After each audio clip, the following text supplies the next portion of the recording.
Good morning. This is Ron. It is Tuesday, May the 22nd. Welcome to Story Time.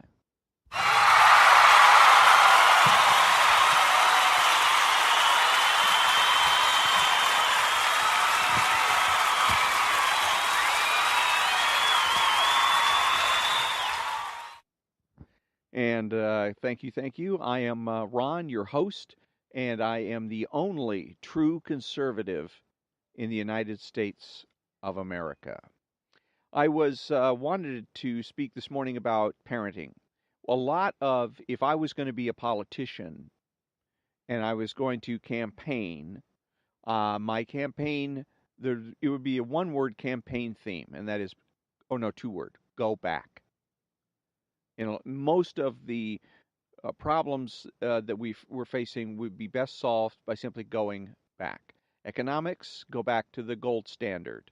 When you're talking about public service, it would be go back to being public servants rather than being in a union. Get rid of the unions and go back to the way things were before. And as far as parenting is concerned, that's what I would again say. Time to go back to being parents. Because the left has, since the 60s, has influenced American culture. And one of the biggest ways they've influenced American culture is through the family. And the way they've influenced the family is by influencing the relationship between adults, parents, and their children. Back in the 60s and 70s, the left was saying, hey, parents, if you're struggling in terms of dealing with your kids, you're frustrated, you don't know what to do or how to handle them, you have to learn to be their friend. Wrong. Absolutely wrong. It's been a disaster. Been a disaster for the past 40, 50 years. Time to quit. The experiment's been a failure. We declare it a failure and we go back to parents being parents and children being children.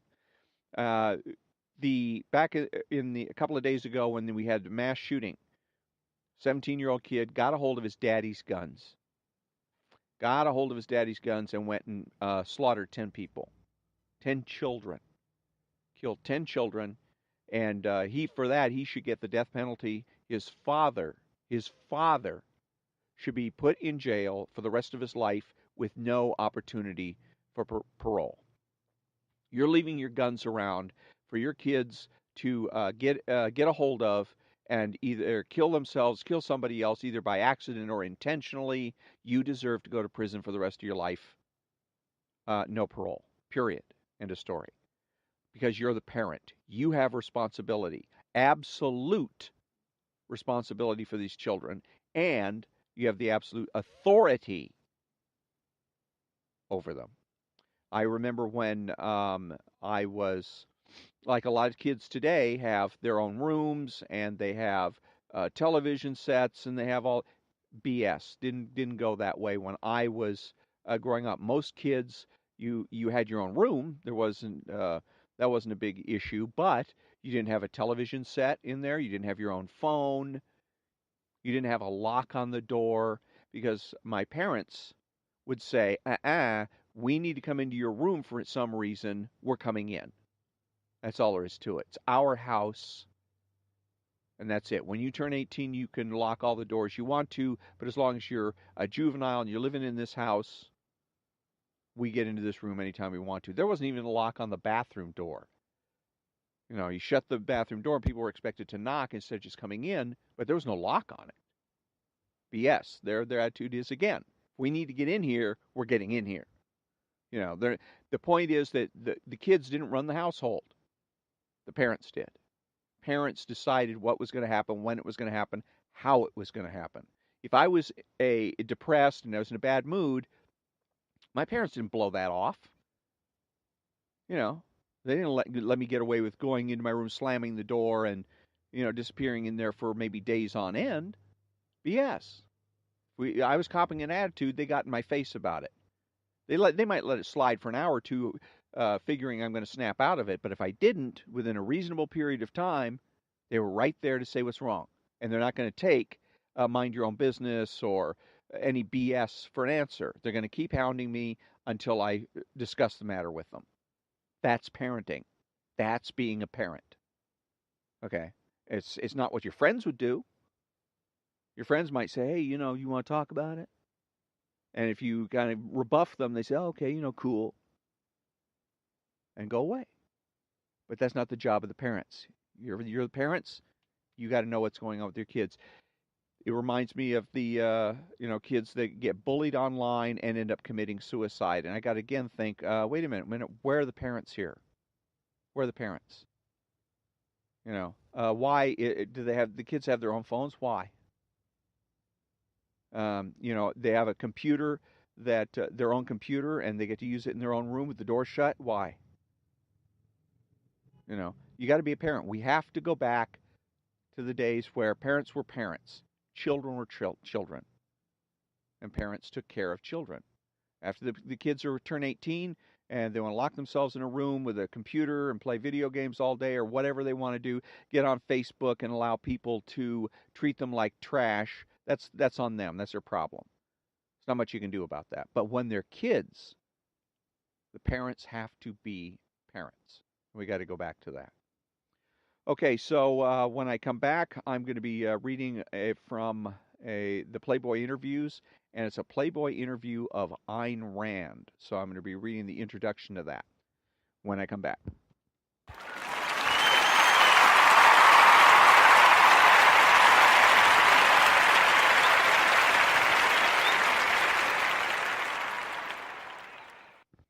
Okay, and I'm back, and again, I'm reading from Playboy interviews, and I got in the Playboy interviews because a lot of things can be learned about the way the left operates by simply reading or listening to, either on the radio or television, interviews.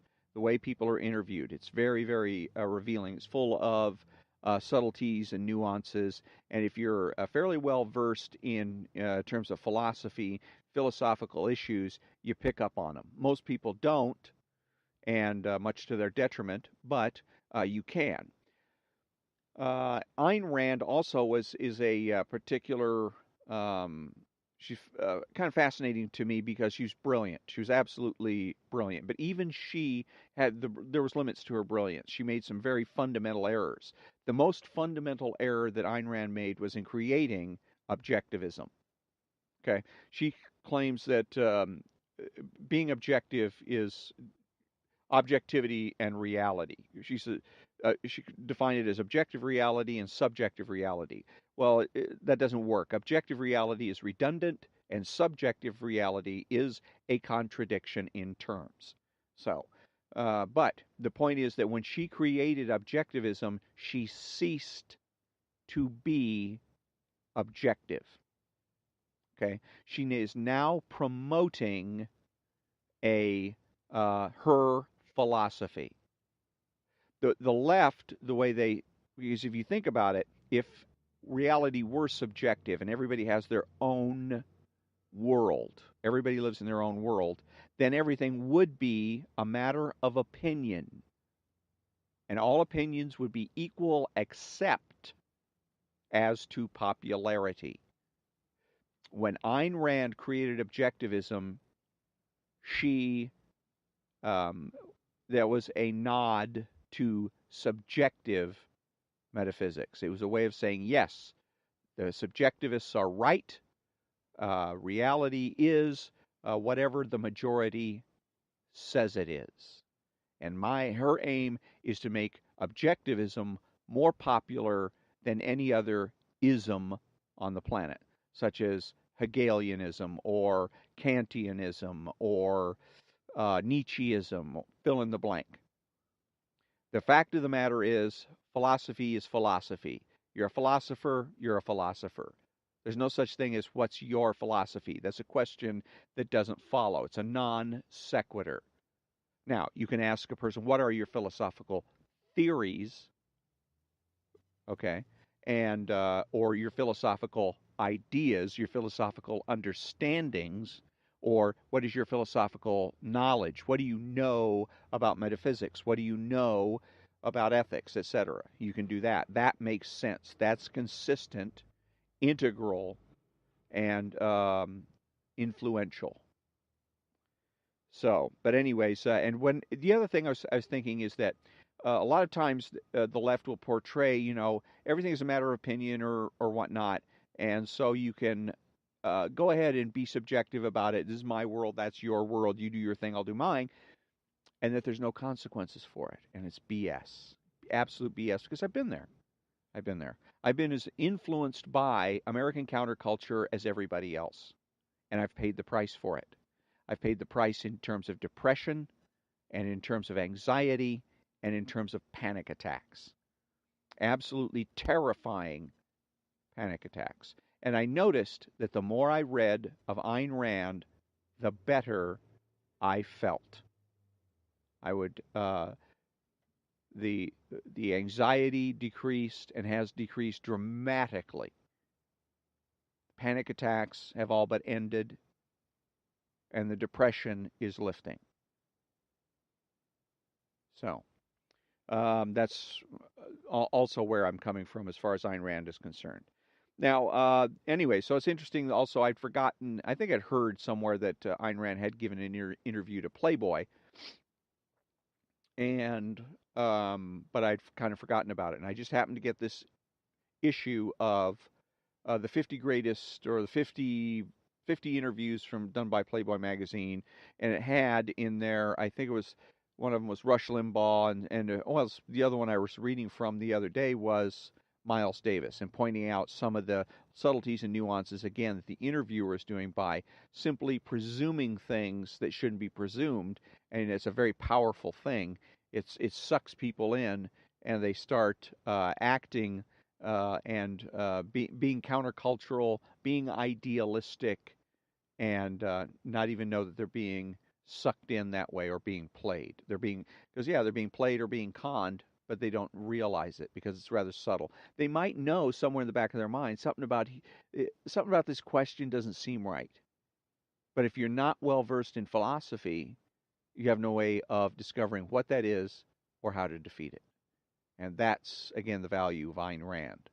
Read Ayn Rand, and it's a great starting point.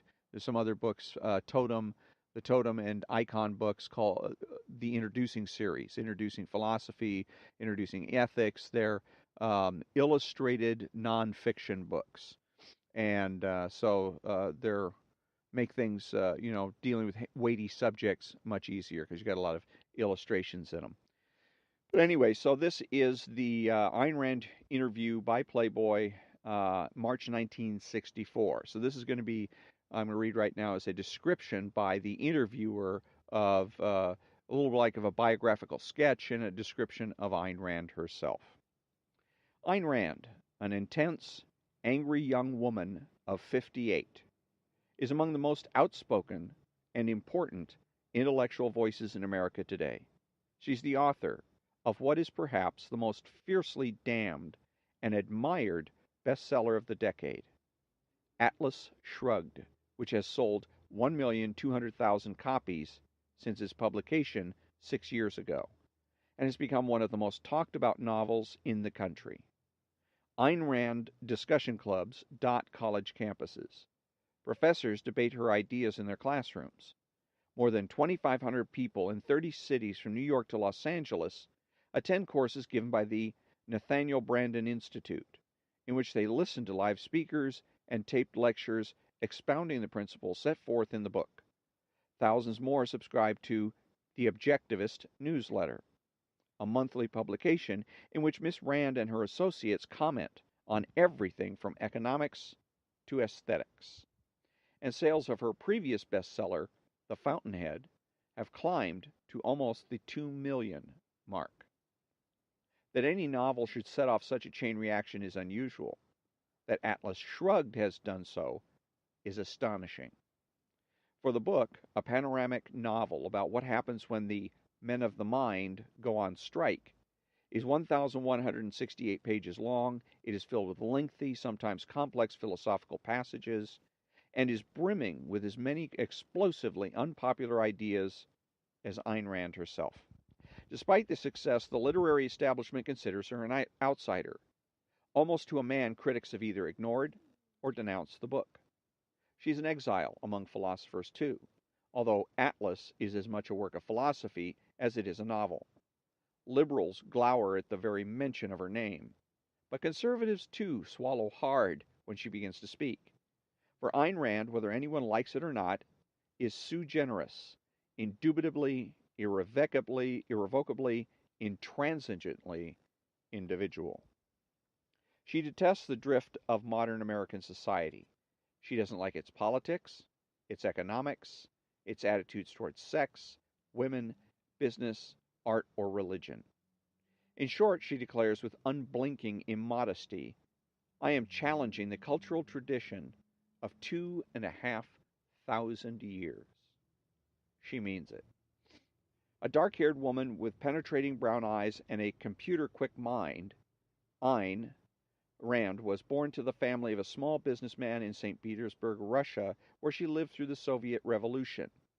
She attended the University of Leningrad, loathing communism and its philosophy. In 1926, she managed to leave the USSR, stayed for a few months with distant relatives in Chicago, then moved on to Hollywood. She had always wanted to be a writer. Since her command of English was somewhat less than adequate for writing fiction, she found a job preparing outlines for silent movies. As she went about mastering her new language, between bouts of unemployment, she worked as a movie extra, waitress, newspaper subscription salesgirl, and studio wardrobe department clerk. Then, in 1936, she completed her first novel, We the Living, an attack on totalitarianism set in Soviet Russia, which drew little notice. 2 years later, she finished Anthem, a short novel about society in which the word I has been extirpated in favor of the collectivist we. It was not until 5 years and 12 publishers' rejections later that her first commercially successful book, The Fountainhead, appeared. The story of an architect's battle for his own individuality, it became a national bestseller and was later made into a movie. For nearly a decade after that, Miss Rand struggled to write Atlas Shrugged, which she views not merely as a novel, but as the crystallization of a philosophy aimed at nothing less than reversing the entire direction of change in America, turning society toward a state of pure laissez-faire capitalism, even purer than that which existed during the 19th century. But her philosophy, which she calls objectivism, encompasses more than economics or politics. Primarily, it sets forth a new kind of ethics, which she defines as morality of rational self-interest. Today, Ayn Rand lives in a modest apartment in the East 30s of Manhattan with her artist husband, Frank O'Connor. She's planning another novel and working on a long-range nonfiction project, a book on epistemology, the theory of knowledge. Though her progress on both projects is interrupted by a demanding schedule of speaking engagements around the country, most of her working hours and her considerable energies are spent in the small blue-green study where she does most of her writing, entirely in longhand. In a series of intellectually electric conversations with Playboy's interviewer Alvin Toffler, Miss Rand spoke clearly and urgently about her work and her views, answering question after question with a clipped, even delivery, her deep voice edged with a Russian accent. She paused only long enough between words to puff on cigarettes held in a blue and silver holder, a gift from admirers, engraved with her initials, the names of 3 heroes of Atlas Shrugged, and a number of diminutive dollar signs. The dollar sign in Atlas Shrugged is a symbol of free trade and therefore of a free mind. And that is the introduction to the interview with Ayn Rand. And a couple of things that I wanted to note here. Again, she was kind of one of the things I was puzzled about, and again, puzzled about with Ayn Rand was here's a brilliant woman. If you read any of her works, it's absolutely brilliant, particularly when you look at it in terms of what goes on in our society today. It really does help you understand in a very penetrating way exactly what is going on in the United States of America and perhaps in many places in the world. But the question for me was, here's a brilliant woman doing brilliant nonfiction and fiction, why is it that she has so little influence culturally and politically in our country? Why is it? And they noted in the introduction to this interview that she's been somewhat ostracized, and conservatives don't like her, and the left doesn't particularly hates her, and the publishing world doesn't particularly care for her. Nobody seems to like Ayn Rand. Yet, what's interesting is she sold 2 million copies of The Fountainhead, 1,200,000 copies of of Atlas Shrugged, and this is in 1964. By 1964, and I'm sure she sold millions of copies of these books since then. But yet, you don't hear people uh, on the street that you meet talking like Ayn Rand, living their lives in an objective manner, in a realistic and rational way. You find that the left seems to have more sway over American culture than does conservatism or Ayn Rand. So that was my question. Why is it she doesn't have more influence? And it seemed to me that the key to being influential, if the meaning of life is to influence people and events, whether it's just people in your family or an entire country, then it seems to me that you need to be able to have credibility. And in order to have credibility, you have to have integrity. And integrity is primarily about consistency. Maximum consistency, maximum integrity, maximum integrity, maximum credibility, maximum credibility, maximum influence. So that there must have been a problem, I had surmised, with her credibility and with her integrity, and so that's what I was looking for. Also, one of the most valuable things that Ayn Rand ever said, and I wish I had the direct quote right in front of me, but I don't, and that is about trusting yourself. She said that if you hear something or you read something, let's go with the reading because she was an author. You read something that an author has written in a book, and something about it bothers you. You know, you think something about this isn't quite right. She says it's very easy to blow that off, to say to yourself, who am I? I'm not published. This author is published. They must therefore know more than I do. And Ayn Rand counsel, don't do that. Do not do that. Listen to yourself. And if something bothers you about what it is the author has written, take the time to try to figure it out. You don't have to do it right away. You might end up getting stuck, but don't blow it off. And it's the same thing with Ayn Rand. There's a lot that I read that was just brilliant, brilliant, brilliant, but there were this, that, and the other thing, and I was like, I don't know, something about this bothers me. Something about this bothers me. And I kept at it and kept at it until I started figuring out what the things were that bothered me. And the biggest inconsistency that she had of all was, again, the creation of objectivism. I imagine it was probably pretty delicious for her. She goes to a cocktail party and somebody says, what do you do? Well, I'm an author and a philosopher. Really? What do you call your philosophy? And I'm sure that was just too juicy to pass up. It's one thing to have your own book. It's one thing to have your own career, to have your own life. It's another thing entirely to have your own philosophy. That to have your own philosophy is you're practically immortal. People still talk about Aristotle, who lived over 2,000 years ago, and talk about Hegel and Kant and all of these other different philosophers. So she found that, I'm sure, too irresistible a temptation, and she went ahead and created her own philosophy. But then, if she has her own philosophy, she's no longer objective. She's subjective. She is now promoting her own. She's promoting something that's hers, not unlike promoting one of her books. And then we go right back to, which is, once you're doing that, you're being subjective.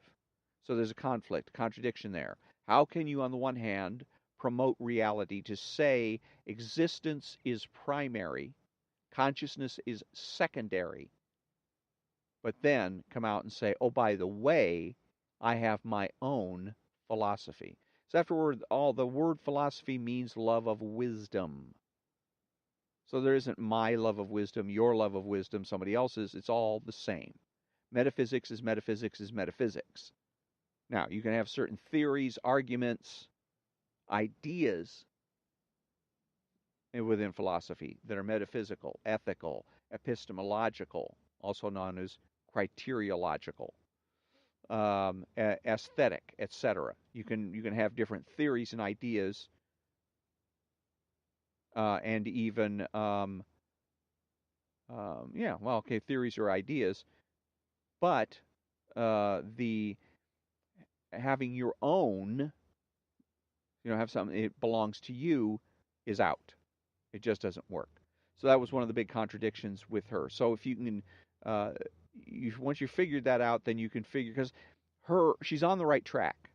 Ayn Rand is, but like I said, she has some areas where she's lacking, where she didn't quite measure up, so to speak. And if you're an astute reader, you can find out where those things are, and you can improve, which I believe I have done, on Ayn Rand, or any reader for that matter. You can make improvements. You can pick up where they left off and polish, create something that's even better than what the author created. Okay, so that'll wrap up that segment. And when I come back, we're going to have a little bit of New York City cab drivers joke book action.